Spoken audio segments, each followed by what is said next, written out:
The second round for JoSAA 2022 has already been published. This is basically admissions into Bachelor of Architecture that we would be dealing with, and we are talking about NITs and SPAs. Hello everyone, this is Suraj and you're with THiNC Institute of Design. In this video, we'll be talking about the second allotment of JoSAA, which has been published yesterday. As most of you are already aware, the particular website, you can go on to the particular website of JoSAA, that is josaa.nic.in. You can click on view seat allotment result round 2, the link, the hyperlink, which would take you to an external website. You can go ahead and give your application number, password, and the security pin that's provided. You can log in, and on the left hand side, you will find the seat allotment result. If you have got a seat allotment, it would basically look something like this. So they would be mentioning which round you have got this particular seat. So this is the second round that we are talking about.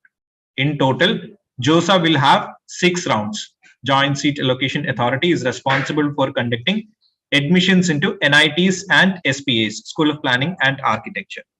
Now, once you've got it, once you get an idea of which round and which choice you have got into, you will get a detailed brief here about which category seat you have got, which seat pool. There are seat pools like gender neutral is there, then female is there. So you can get an idea with this particular seat with this particular sheet, that which type of seat you have got into. After that, the next thing that you have to take is the downloading of the intimation slip that you have got. Now, if you haven't got a seat, this would be the message that you would have got. If you haven't got a seat also, please do not worry. As I said earlier, there are 6 rounds basically. This is just the second round. So parallelly, there are other state counselings also that are happening. Now, what happens is in other states also, students would be joining their last date, their physical reporting, physical joining, payment of fees. All these things would force students to think over it and decide on whether they want to join via JoSAA or via their state counseling. So there could be lots of seats that would be getting vacant as the rounds progress. So please do not stop participating or give up halfway round. Now, if you have got a seat allotment, then you can click on download initial seat allotment intimation slip. So this is basically an intimation slip only. This will give you an idea of where you have got into, what is the amount that you have to pay, which seat pool you have got into and all.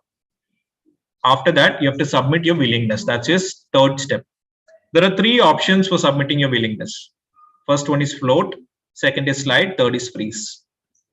If you have got your first allotment, if you've got a first preference, if you have kept, let's say, for example, SPA Delhi, and if you have got that itself as the college that is allotted, then you have to click on freeze. Freeze basically means that you are accepting this choice and you do not want to be considered for the subsequent rounds because there is no higher option anyway. The best thing that you can give if you haven't got your first preference, that means if you have got any preference other than one, the best option that you can click here is float. Float basically means you are accepting the current seat that you have got and you also want your higher preferences to be considered. Now, once this is done, the uploading of documents section will get unlocked. Please note, this is a step-by-step process. So if you download the initial seat allotment slip, then you will be able to give your willingness. If you give your willingness, then only you will be able to submit your documents. If you upload your documents, then only you will be able to pay your fee. Okay. Now, there has been a detailed video which we have done already regarding the uploading of documents and things like that while we were talking about round 1. So I would request the host to share the link in the live chat box, and also we'll pin it up in the comment box also of this particular live. You can go through that and understand what are the things that are to be given. But still elaborating on one most important question which students usually ask regarding uploading of documents: what is state eligibility proof? What is to be uploaded for state eligibility proof? So state eligibility proof basically means from where you have completed your 12th standard. In which state did you write your 12th standard examination? So if you have done, let's say, your 12th standard from Chennai, then that means your state of eligibility, your state is Tamil Nadu. It need not mean which state your domicile is or which state you have been residing. All that does not have any importance. Where you have completed your 12th standard, where you have written your 12th standard examination, that is important. for students who have written improvement examinations. From where they have written their improvement examinations, again, does not matter. From where they have written majority of their examinations, that would be the state that they would belong to. Now, what is the proof that you can upload for this, that you should upload for this? The same as serial number 2, that is your 12th standard mark list. If it has the mentioning of school name, district, state and all to which that school is located to, that would be enough. State of eligibility proof would be your 12th standard mark list. So do you have to upload your 12th standard mark list twice? Ideally, yes. Now, for detailed video about uploading of documents and all, you can find the link that's given in the description box and also in the live chat box. Okay. We have our new batches, both online batches and offline batches that are starting. Our online batches are starting from the 5th of October. Our offline batches are starting from the 6th of October. We have B.ARCH, Bachelor of Design, Bachelor of Architecture, and combo batches. As most of you are already aware, the next year, that is 2023 exam seasons, has already been kickstarted by UCIT announcing its registration dates from 3 or 4 days ago. So you can start preparing for that now. We have our new batches from the 5th and 6th. For further details about these batches and all, you can contact us at this number or even comment via Instagram, DM us via Instagram. 8086111488 is the number. Now, once documents are uploaded, you need to give the fee. Now, the fee could vary. Either it could be 15,000 or it could be 35,000. If you click on seat acceptance fee after uploading of documents, it will clearly say with respect to your category and community that you belong to, what is the amount that you have to pay. So in this case, for this particular student, it is 35,000. You can pay the amount and it would show all complete. Okay, please ignore this incomplete this thing. If you've completed all the documents, it would, if you've completed all the works, it would mention here completed, and after that document verification happens. So document verification usually takes around 24 hours. Once that is done, it would be completed. But if it is not done and if there are any queries, you need to re-upload corrected documents, not the same document but corrected documents. So if there is any errors or verification is cancelled, or if they haven't accepted your document, you will be able to see it here. So you need to log in at least twice or thrice a day. Those students who haven't got their documents verified, they will have to log in at least twice or thrice a day and check if their documents are verified.